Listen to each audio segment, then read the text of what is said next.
प्रातःकाळ झाला की आपण आरशासमोर जाऊन उभे राहतो. हे कशासाठी? तर आपल्या बाह्य सौंदर्यासाठी. पण कधी आपण आपले आंतरिक सौंदर्य पाहिलं आहे का? आयुष्यभर आपण सुखाच्या शोधासाठी धावपळ करत राहतो आणि आप्तस्वकीयाच्या प्रेमासाठी काही ना काही करत राहतो. पण कधी स्वतःवर प्रेम केलं आहे का? कधी स्वतःच्या अंतर्मनाशी अलगद स्पर्श केला आहे का? कधी स्वतःशी संवाद साधला आहे का? नाही.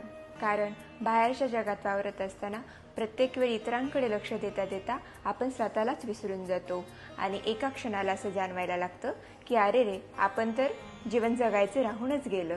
खरं तर जेव्हा आपण स्वतःवर प्रेम करायला लागतो तेव्हा सर्व काही सकारात्मक वाटायला लागतं.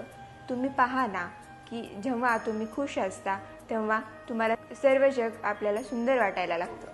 थोडक्यात म्हणजे जीवनाचा खरा आनंद आपल्या अंतर्मनातच दडलेला आहे. त्यामुळे तर संत तुकाराम म्हणतात की तुझं आहे तुझं पाशी, परी तू जागा चुकलाशी.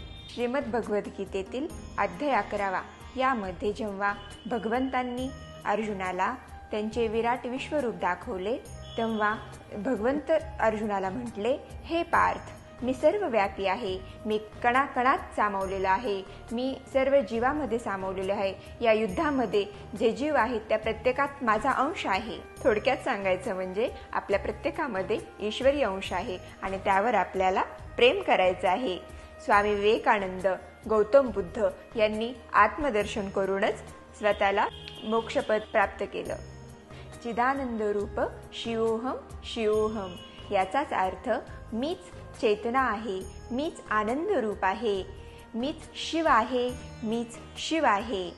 हे वाक्य आदि शंकराचार्य यांच्या निरानंद शतकामधील आहे, जे स्वतःचे स्वरूप आणि वास्तव्याचा शोध घेणारे स्तोत्र आहे.